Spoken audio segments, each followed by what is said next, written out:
It's so interesting how there's this concept as entrepreneurship, especially with you're running multiple businesses or whether in startup, is that you have this weird concept that if you're busy, you're successful, and you are supposed to be busy as an entrepreneur in terms of you should be hustling, you should be grinding. The funny thing is that if you think about some of the richest people out there, they are not that busy. I mean, Elon Musk is definitely the exception. That guy's just a workaholic. If anything, he probably needs to sleep a little bit more. But the majority of the top earners, they actually are not that busy. And the main reason is because they're usually earning while they're sleeping, or they have very big transactions. But at the same time, like I mentioned, it's not because they're busy to the max. Even if you're really busy, does that mean that you're successful? If you were busy, let's say you were super busy, does that mean you're making more money? And I'm talking about most of the entrepreneurs out there that we work with, is that's not the case. A lot of the people that we work with are super busy. They're running multiple companies, they're running multiple businesses, they're running multiple teams, multiple projects. The biggest issue is a lot of the entrepreneurs, when we think about it, is like a work-life balance. You know, we want to be able to separate your personal life and then separate your business life. But we know that doesn't happen in reality.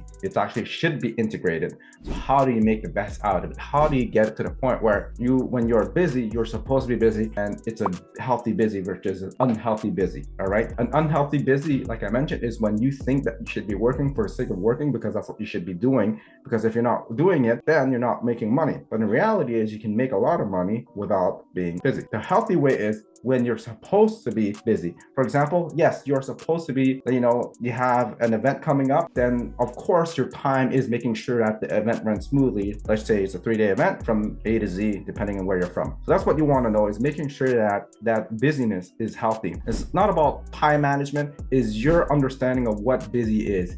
And if you can change the paradox that you think that it should be around the time that if you're busy equals making money equals being more successful. So that's actually one of the things that Andrea has been able to help. We have been able to help with the bio breakthrough of the rapid core transformation, changing into the deep understanding of what it is that means when you're busy. And almost all of our clients, they don't want to have a work life where everything revolves around work. They want to be successful. They also really adore and cherish personal time, and that's quality time, friends and family. Keep in mind for yourself, what is it that you think that busy means for you as an entrepreneur? If it is an unhealthy way, then you probably want to reconsider what it is that is healthy for you, and also how can you make money without being busy. And I'm not talking about passive income. You can increase the amount of volume, you can be more efficient when you're selling, you can also increase the amount of your pricing. There's a lot of different ways, but it doesn't necessarily mean that you have to grind to the end, to the max, and that's the only way to go for it. There's different ways. So again, redefine what you think is busy for you and what's appropriate for you that is healthy